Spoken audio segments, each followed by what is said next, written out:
penting dalam keagamaan umat Islam. Dalam bahasa Ibrani, Pentakosta disebut dengan kata Shavuot, yaitu hari raya panen, gandum yang diperingati 50 hari setelah Paskah itu. Shavuot juga dianggap oleh umat Israel sebagai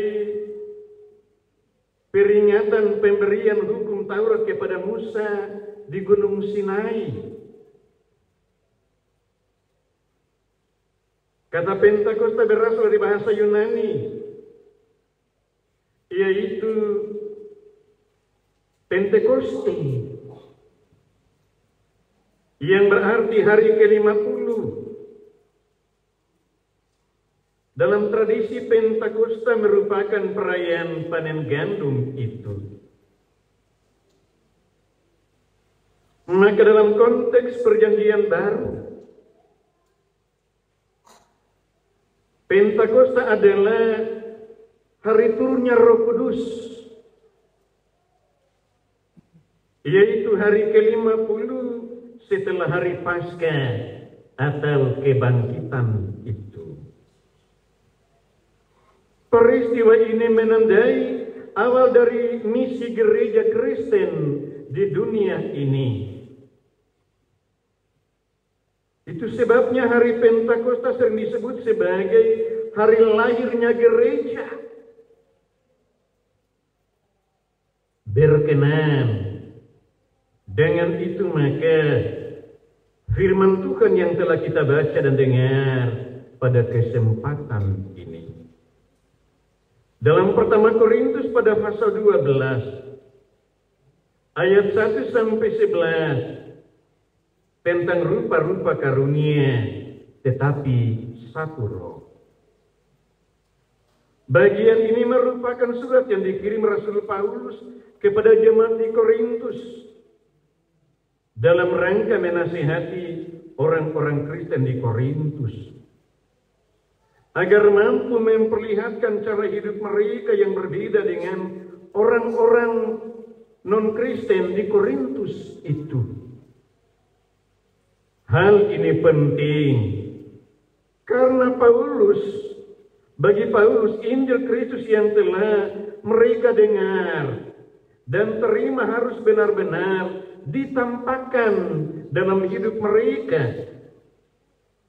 Karena melalui perubahan hidup itulah orang-orang non-Yahudi, non-Kristen di Korintus dapat menerima Injil Kristus yang disaksikan oleh mereka. Sebab itu ayat pertama dan ayat yang kedua, Paulus dia mengawali surat ini dengan memperlihatkan kehidupan lama orang-orang Kristen Korintus, yaitu hidup dalam penyembahan berhala. Penyembahan berhala itu bukan hanya melalui ritual-ritual kafir yang dilakukan,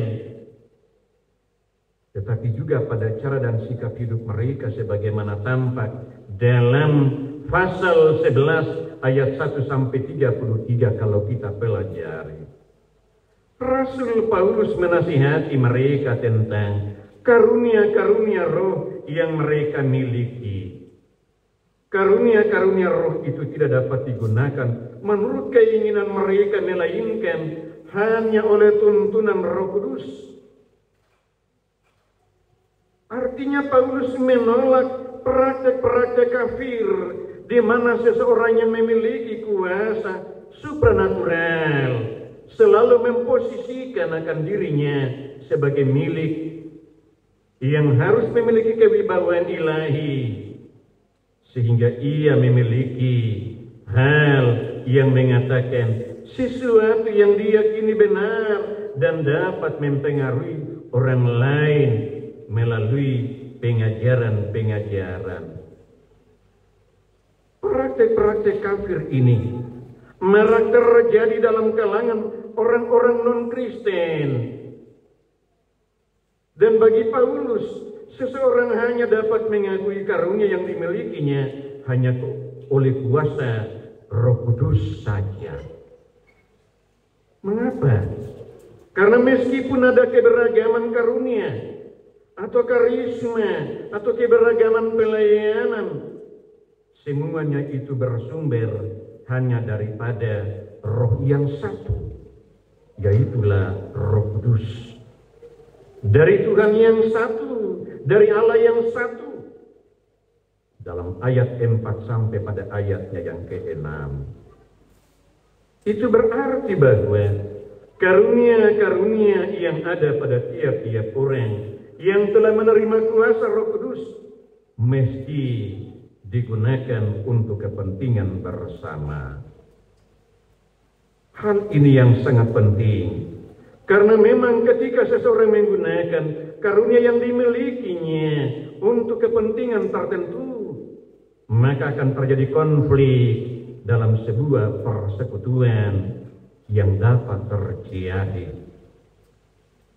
Karena itu Bapak Ibu Jemaat, dari ayat 1 sampai pada ayat yang ke-11, Rasul Paulus dia menegaskan tentang betapa pentingnya peranan Roh Kudus yang mengaruniakan akan karisma atau akan karunia yang berbeda-beda kepada setiap orang percaya untuk meneruskan akan misi Kristus yang telah Ia kerjakan.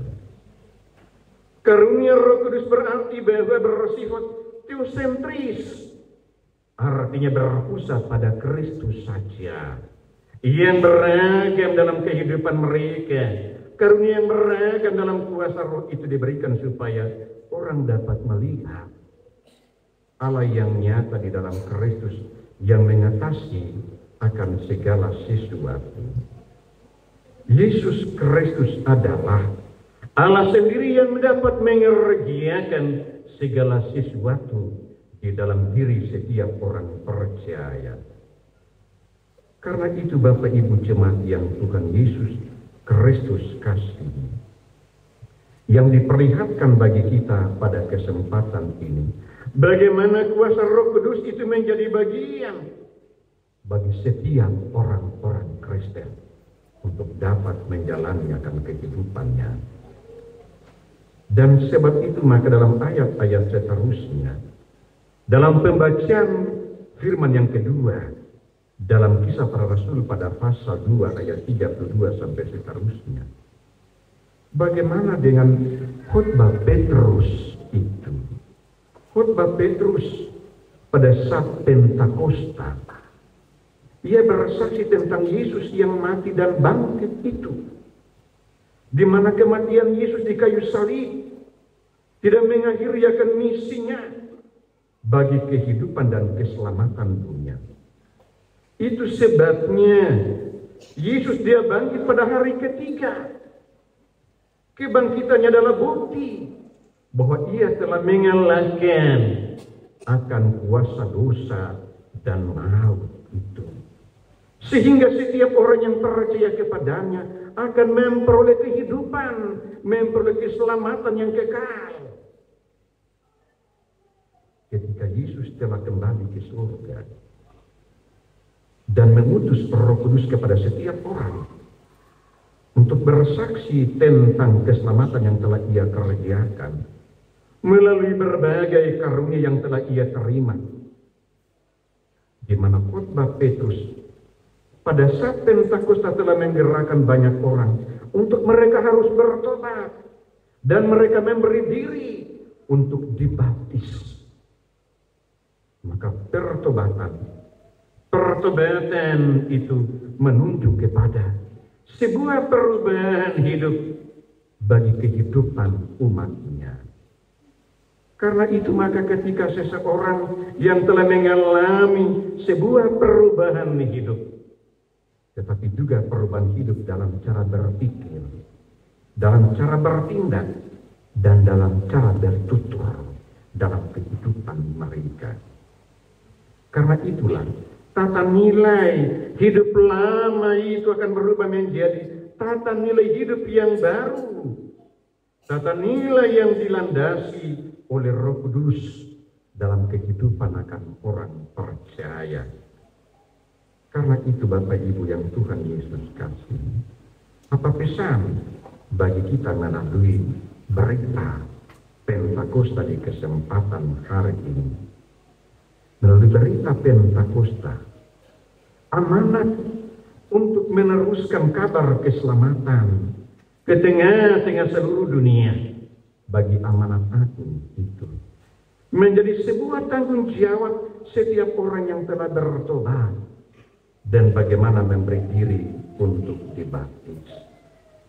Hal yang kedua, peristiwa Pentakosta mau menyadarkan akan kita bahwa kita adalah orang-orang yang telah mendapat kuasa roh melalui karunia yang kita miliki untuk melayani melalui sebuah kehidupan kita itu. Roh Kudus telah dan akan terus memperlengkapi kita untuk selalu bersaksi, bersekutu, menyuarakan suara keadilan dan kebenaran itu. Hal yang ketiga, peristiwa Pentakosta bagaimana mengajak setiap kita bagi orang percaya untuk melakukan segala penilaian hidup terhadap misi dan pelayanan kita ke tengah dengan umat dan jemaat kita sekalian. Karena itu Bapak Ibu jemaat yang Tuhan Yesus Kristus kasih, Roh Kudus itu menyatukan setiap orang pada satu pengakuan bahwa memang Yesus sungguh-sungguh telah bangkit dan bahkan Ia telah memperlengkapi kehidupan umat jemaat gerejanya untuk selalu bersekutu dan mau melayani di dalam Tuhan. Biarlah firman Tuhan bagi kita pada kesempatan ini menjadikan kehidupan untuk selalu bersaksi dan bersekutu dan melayani di dalam tuntunan Roh Kudus dan bahkan mempersatukan kehidupan sebagai umatnya di dalam melayani. Terpujilah Tuhan kita Yesus Kristus. Amin.